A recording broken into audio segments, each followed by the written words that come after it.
Olá, seja bem-vinda, muito bem-vindo você também ao Jornal Terra Viva. É sempre bom tê-los aqui para juntos acompanharmos os principais destaques no agronegócio, no Brasil e em todo o mundo. Ministério da Agricultura confirma o primeiro caso de gripe aviária no Rio Grande do Sul. Catar anuncia o fim das restrições à carne bovina do Brasil. Organização Mundial de Saúde Animal aprova resolução que desobriga os países a notificarem os casos atípicos do chamado mal da vaca louca. Febraban aprova regra de autorregulação para crédito a frigoríficos. E você vai ver ainda a campanha de atualização do estoque do rebanho bovino em Mato Grosso foi prorrogada até o dia 15 de junho. Essas e outras notícias a partir de agora aqui no Jornal Terra Viva. O Ministério da Agricultura confirmou o primeiro caso de gripe aviária no Rio Grande do Sul. A ave silvestre foi encontrada na estação ecológica do Taim, sul do estado. O local foi interditado para visitação. Com os casos notificados ontem, sobe para 13 o número de confirmações de casos em aves silvestres no Brasil, em 3 estados: Espírito Santo, Rio de Janeiro e Rio Grande do Sul. O que ocorre, né? Desde que nós tivemos a confirmação dos primeiros casos aqui na América do Sul, que foi em outubro do ano passado, né? Começou da Colômbia e depois, então, houveram outros casos em outros países, nós já estávamos com o nosso sistema bastante mobilizado, né? Quando agora, em fevereiro desse ano, houveram os casos no Uruguai e na Argentina, né, que são muito mais próximos aqui do Rio Grande do Sul, nós estávamos com as nossas atividades de vigilância e monitoramento de forma ostensiva, com equipes permanentes no campo, fazendo o avistamento de aves, trabalho de educação sanitária em propriedades rurais. Na quarta-feira passada, então, nós recebemos uma notificação da reserva do Taim, né, do pessoal do ICMBio, que faz um monitoramento na Lagoa Mangueira da mortalidade de cisnes, né? Então, de imediato, uma equipe da Secretaria da Agricultura, localizada em Pelotas, né, que é o mais próximo do local, se dirigiu para lá para fazer essa avaliação e fazer, então, a colheita de amostras. E olha só, hoje também o Ministério da Agricultura divulgou que o governo brasileiro recebeu com satisfação o anúncio do fim das restrições à carne bovina brasileira impostas pelo Catar, em razão do caso isolado do mal da vaca louca atípico no estado do Pará. O Catar incluiu o Brasil na lista de medidas de precaução em março deste ano, o que submetia a carne brasileira a condições restritivas. O anúncio comemora a recente reabertura dos mercados na Tunísia, na Palestina e também na Rússia. Segundo os dados aí do MAPA, em 2022, as exportações de carne bovina para o Catar chegaram a quase 37 milhões de dólares, o equivalente a 6 mil toneladas do produto. No primeiro trimestre de 2023, o comércio entre o Brasil e o Catar movimentou 231 milhões de dólares. No período, as exportações de proteína animal ao Catar corresponderam a aproximadamente 75% do total exportado pelo Brasil. A Organização Mundial de Saúde Animal provou uma resolução que desobriga os países a notificarem os casos atípicos do chamado mal da vaca louca. Com a mudança, apenas os registros da forma considerada clássica da doença, que tem o nome oficial de encefalopatia espongiforme bovina, deverão ser informados à autoridade sanitária. Para o Ministério da Agricultura, a nova regra pode contribuir para a revisão de protocolos sanitários brasileiros com parceiros comerciais importantes, principalmente com a China, e evitar novos embargos para exportação da carne bovina brasileira. A doença é considerada atípica quando originada dentro do próprio organismo do bovino e de maneira espontânea e esporádica, e não relacionada à ingestão de alimentos contaminados. Foi o que aconteceu em fevereiro, quando um animal de idade avançada teve a doença de forma natural, sem nenhum risco para o rebanho. Com o caso, a China acabou suspendendo as compras do produto brasileiro. Os bancos brasileiros vão ter de cumprir um protocolo com requisitos mínimos comuns para combater o desmatamento ilegal ao oferecer crédito a frigoríficos e matadouros. Segundo a Federação Brasileira de Bancos, a decisão faz parte do novo normativo aprovado pelo Conselho de Autorregulação da entidade. Pelas novas regras, os bancos participantes irão solicitar aos clientes frigoríficos na Amazônia Legal e no Maranhão a implementação de um sistema de rastreabilidade e monitoramento que permita demonstrar, até dezembro de 2025, a não aquisição de gado associado ao desmatamento ilegal de fornecedores diretos e indiretos. Cerco fechando para o desmatamento ilegal, né, Silmar César Miller? Boa noite. Muito boa noite, Márcio. Boa noite aos nossos amigos do canal Terra Viva. Pois é, cerco se fechando e agora com um ator fundamental no processo, que são os bancos. São os que financiam a atividade econômica no país e, particularmente, a atividade da pecuária também em todas as regiões brasileiras. Então, um cerco agora no bolso dos frigoríficos, consequentemente no bolso dos pecuaristas, que eventualmente explorem pecuária em regiões não permitidas, ou seja, provocando desmatamento ilegal na Amazônia para a implantação de pastos. Eu diria que isso é são casos raros aqui. A preocupação maior hoje são com as mineradoras, ou seja, com os garimpeiros que realmente se devastam e envenenam também a nossa floresta, nossos biomas aqui, especialmente nessa região amazônica. A pecuária tem diminuído bastante a sua exploração nessa região, mas agora realmente com esse componente fundamental que é o crédito, que é o dinheiro, possivelmente vai ter um cerco muito maior agora em relação à atividade pecuária nessa região. E é claro que isso não vai ficar só por aí, a pressão externa é muito forte, a gente tem acompanhado pressão especialmente da União Europeia, que aprovou agora, é lei, o combate à compra de produtos oriundos de desmatamento, por exemplo, visando especialmente o caso do Brasil. Isso agora vai se estender também, possivelmente, a penalizações semelhantes com relação a eventuais incursões de soja ou de milho em regiões de desmatamento. Eu diria que isso está muito longe da realidade. Soja e milho, por exemplo, são explorações que vêm crescendo em áreas de pecuária, pecuária de pastos já desmatados há muitos anos, ou seja, são áreas degradadas de pecuária que permitem a atividade, que aliás é extremamente bem-vinda a atividade agrícola nessas regiões, porque são áreas abandonadas com pecuária que não rende mais em termos de alimentação para os bois, que é o caso do pasto, que está degradado, então são áreas que começam a ingressar na atividade agrícola. Isso é muito bem-vindo e é bom ressaltar aqui, é um dado extremamente importante, que o Brasil não precisa derrubar nenhuma árvore para seguir aumentando a sua produção agrícola ou mesmo pecuária. São áreas degradadas que são muito grandes, que ainda podem ser exploradas pela agricultura brasileira, cerca de 50 milhões de hectares de áreas degradadas de pecuária, segundo cálculos feitos pela Embrapa, portanto tem muito espaço para crescer sem precisar derrubar nenhum pé de árvore. Então, o cerco é inevitável, a tendência da pressão, especialmente da União Europeia, é inevitável, vai crescer nos próximos anos.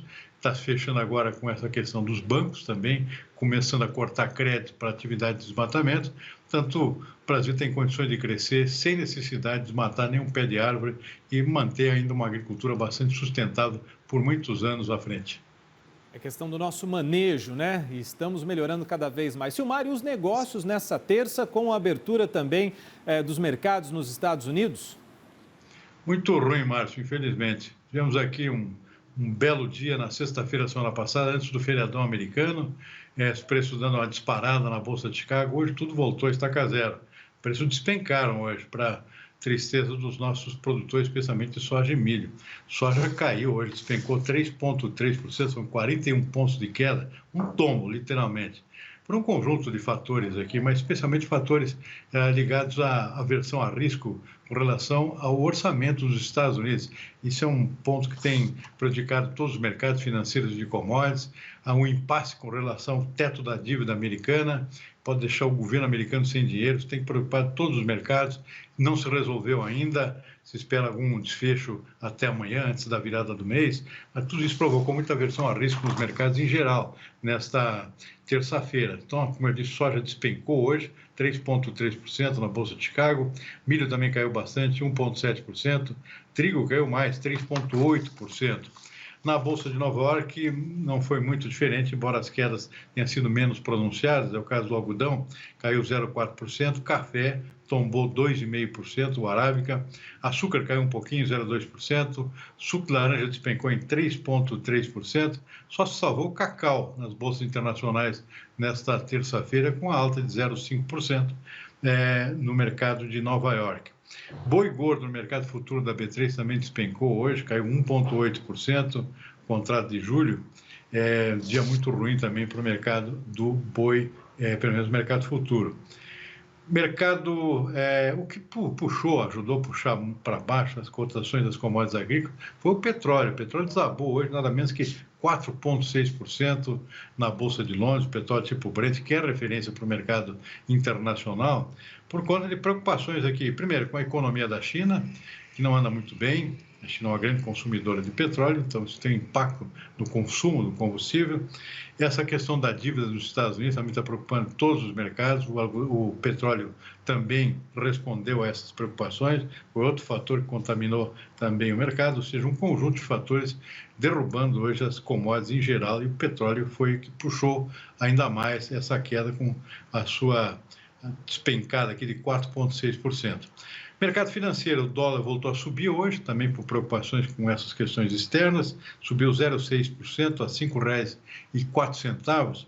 E o mercado de ações, claro, acompanhando também essas preocupações, especialmente com a dívida americana, acompanhou o mercado americano de ações e caiu também, despencou, na verdade, caiu 1,2% hoje o índice Bovespa na nossa B3 março. Um dia muito ruim, portanto, para as commodities e para o próprio mercado financeiro. Pois é, ruim mesmo. Silmar, obrigado, viu? Bom descanso para você. Muito boa noite, até amanhã. Até amanhã. E um protesto de indígenas contra o marco temporal fechou uma das principais rodovias que ligam São Paulo ao interior do estado. Olha só nessas imagens que a gente tem registrado aí na manhã desta terça-feira. Um grupo formado por indígenas do povo Guarani bloqueou nessa manhã a rodovia dos Bandeirantes, aqui na altura do quilômetro 20, na região do Jaraguá, que é a zona norte da capital paulista, já chegando aqui em São Paulo, né? Para quem vem de Campinas, por exemplo. Os manifestantes colocaram fogo em lixo, entulho e pneus para fechar a rodovia no sentido capital. A manifestação organizada por comunidades Guarani é contra o projeto de lei 490 sobre as demarcações de terras indígenas que teve urgência aprovada na última quarta-feira.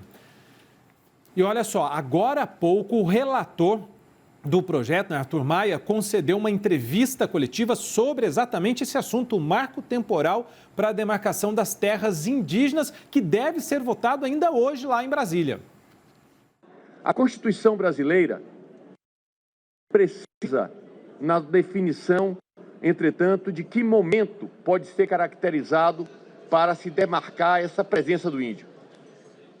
A Constituição brasileira fala que os povos indígenas que tradicionalmente ocupam a terra têm direito a essa terra.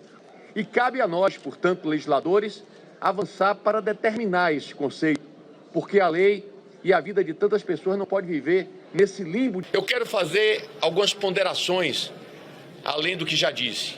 Primeiro, é importante dizermos que atualmente no Brasil, 14% desse imenso território nacional já são reservas indígenas.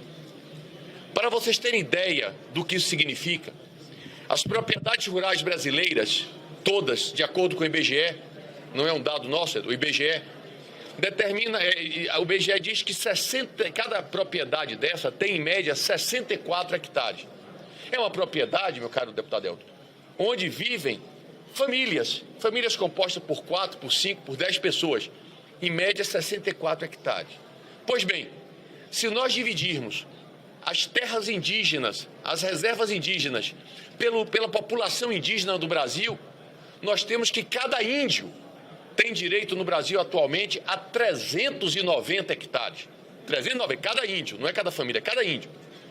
Bom, vamos direto para Brasília. Então, nesse momento acontece a discussão e também a votação do marco temporal em Brasília. Olha, o deputado Fábio Garcia, do União do Mato Grosso, fala neste momento lá em Brasília, a discussão acontecendo e você vai acompanhar sempre de perto aqui no Terra Viva, no canal Terra Viva, durante o nosso jornal hoje ou durante toda a nossa programação, se já tiver o resultado dessa votação tão importante que fala sobre as regras para a demarcação de terras indígenas aqui no Brasil. O presidente Lula recebeu 10 líderes de países da América do Sul e um representante do governo do Peru para uma cúpula no Palácio do Itamaraty. Durante o discurso, Lula falou que a falta de ação coletiva afeta a nossa capacidade de conter o aumento da temperatura global. Senhoras e senhores, tenho firme convicção de que precisamos reavivar nosso compromisso com a integração sul-americana. Quando assumi a presidência em 1º de janeiro deste ano, a América do Sul voltou ao centro da atuação diplomática brasileira. Por essa razão, convidei a todos para a reunião de hoje, que será seguida em agosto da cúpula dos países amazônicos. Os elementos que nos unem estão acima de divergências de ordem ideológica. Da Patagônia e do Atacama à Amazônia, do Cerrado e dos Andes ao Caribe, somos um vasto continente banhado por 2 oceanos. Somos uma entidade humana, histórica e cultural, econômica e comercial, com necessidade e esperanças comuns. A falta de ação coletiva afeta a nossa capacidade de conter o aumento da temperatura global. Sabemos que o que ocorre na Amazônia tem efeito sobre a Bacia do Prata. A seguir, o preço do leite cru ao produtor sobe 2% em abril. E você vai ver ainda, a campanha de atualização do estoque do rebanho bovino em Mato Grosso é prorrogada até o dia 15 de junho. A gente tem todos os detalhes e vamos contar depois do intervalo, hein? Até já!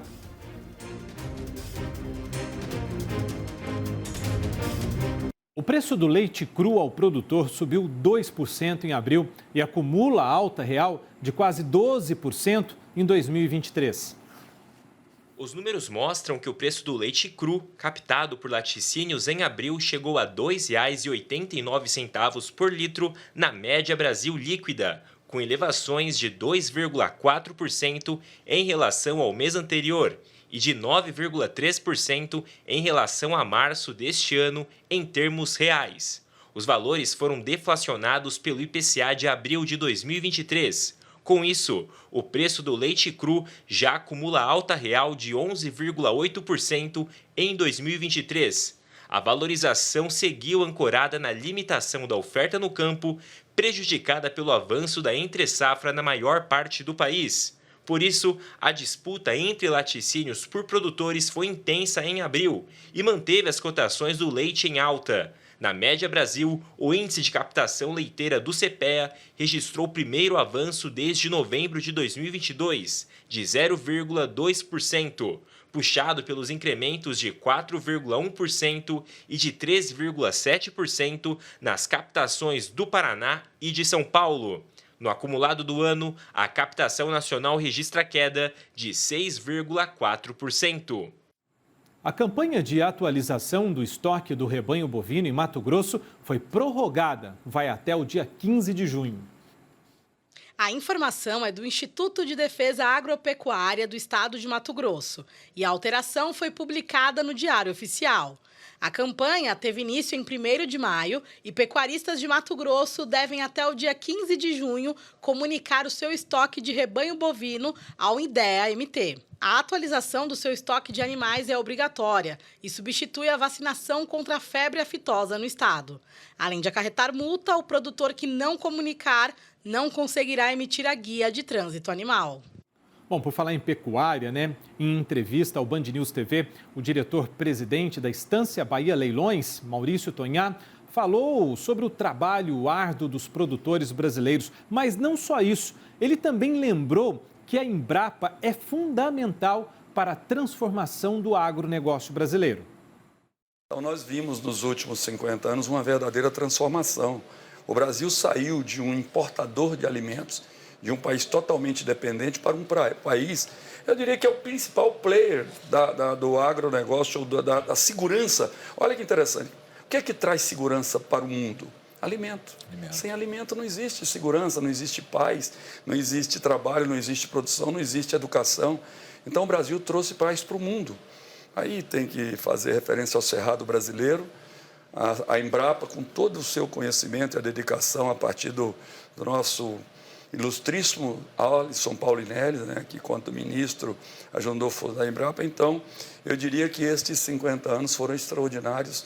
Eu acho que o grande legado destes últimos tempos foi realmente o conhecimento, a tecnologia, o estudo e, naturalmente, a qualidade dos homens e mulheres de botina do Brasil, que realmente fizeram deste país o principal país fornecedor de alimento para o mundo. Voz importante do nosso agro brasileiro. Olha, vamos para o Nordeste, porque na Bahia, uma área de 63 hectares, na região da Mata Atlântica, guarda um banco de germoplasma com variedades de cana-de-açúcar. A propriedade fica em Camamu, na costa do Dendê. E olha só quem vai falar com a gente agora. A gente convidou o Danilo Cursi, que já está conosco aqui. Danilo, seja muito bem-vindo ao Jornal Terra Viva. Obrigado por aceitar o nosso convite. O Danilo é coordenador de melhoramento genético lá no CTC. Comece explicando para a gente, então, por favor, Danilo, o que é germoplasma primeiro, né? E germoplasma com variedades de cana-de-açúcar, né? Boa noite, Danilo. Olá, Márcio, boa noite. Prazer enorme estar aqui com vocês hoje, ainda mais para falar sobre esse tema tão relevante que, acima de tudo, sempre desperta muito interesse por todos nós do agronegócio, né? Bom, o banco de germoplasma, ele nada mais é do que um lugar, vamos dizer assim, um lugar onde a gente consegue armazenar ou a gente consegue ter representantes de uma base genética bastante diversa de uma determinada espécie, né? No nosso caso, de cana-de-açúcar, esse banco de germoplasma, como você bem mencionou, ele fica localizado de forma bastante estratégica no município de Camamu, no estado da Bahia, porque é exatamente nessa região no Brasil onde a gente encontra combinações climáticas e também de fotoperíodo bastante favoráveis para que a gente tenha o profuso florescimento ou florescimento muito abundante da cana-de-açúcar e que nos permite desenvolver toda a atividade do melhoramento, que o objetivo final é o desenvolvimento de variedades superiores àquelas que atualmente são cultivadas. Bom, descobrimento importante, né? Essa descoberta importante, mas após essa descoberta, quais são aí as perspectivas para a cana no futuro? Excelente pergunta, Márcio. A gente sempre busca variedades que elas possuem um desempenho, uma performance maior do que a gente tem atualmente, né? Hoje, para a gente ter uma ideia, o rendimento médio nacional ele está na ordem de 73 toneladas de cana por hectare. Então, a gente sabe que esse rendimento está bastante aquém do que as variedades novas elas têm de potencial. Para citar um exemplo, os ensaios de fases do melhoramento que nós conduzimos, eles possuem clones em desenvolvimento que possuem performance de cerca de 2, em alguns casos até 3 vezes superiores ao que a gente tem de média nacional hoje, em termos de produtividade, né? Então, a gente busca de forma bastante constante variedades que agreguem ao produtor uma maior rentabilidade em termos de acréscimo de produtividade associado à sanidade, ou seja, variedades que elas possuem resistência a essas principais pragas e doenças, que no final do dia a gente busca uma maior rentabilidade, maior sustentabilidade ao produtor, ou seja, um menor impacto no ambiente pela redução dos insumos dos agroquímicos e também visando uma maior, agregando maior valor ao nosso produto, à nossa matéria-prima, o processamento e produção de etanol, açúcar e também bioenergia. Bom, e essa nova variedade, né, com essa descoberta, com esse melhoramento, ela atende o Brasil inteiro, não só uma determinada região, né? Exatamente. A gente a gente realiza, né, na verdade, diferentes estudos utilizando modelos bioestatísticos, modelos genômicos, né, com base a nível de DNA, que a gente consegue entender quem são aqueles parentais ou aquelas variedades que, quando cruzadas entre elas têm uma maior probabilidade de sucesso na origem de uma nova variedade de cana-de-açúcar para as diferentes regiões do nosso país. Então, basicamente, o nosso programa de melhoramento do CTC, do Centro de Tecnologia Canavieira, ele tem como foco principal a região centro-sul do país, que hoje representa 90% de toda a cadeia produtiva de cana-de-açúcar, mas também não deixa de olhar para os estados localizados no nordeste do país, que representam os outros 10%. Danilo Cursi, coordenador de melhoramento genético no CTC, lá na Bahia. Obrigado, Danilo. Parabéns ao trabalho de vocês aí. Obrigado a vocês. Uma boa noite. Boa noite, querido. Até a próxima. Até a próxima. Tchau, tchau. Olha só, nas próximas semanas, ainda na Bahia, mas já no oeste do estado, a colheita de algodão da safra 2022-23 deve acelerar.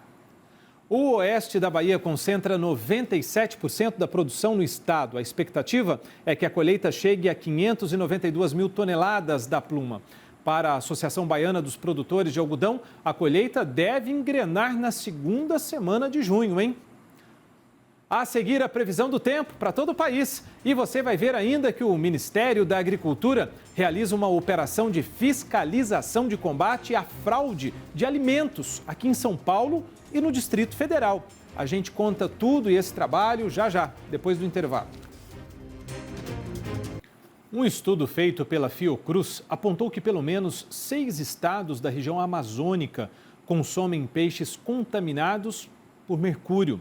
Segundo os pesquisadores, isso é reflexo da exploração ilegal de ouro que ocorre principalmente no estado de Roraima. São 6 estados da região amazônica e Roraima é o estado onde há maior concentração de mercúrio nos peixes. Esse estudo da Fiocruz apontou que pelo menos 40% do pescado consumido pelos roraimenses tem contaminação de mercúrio em níveis preocupantes. Logo em seguida, a gente tem Acre, Amapá, Pará, Rondônia e ainda um outro estado dessa região que foi, segundo os pesquisadores, afetado por essa contaminação.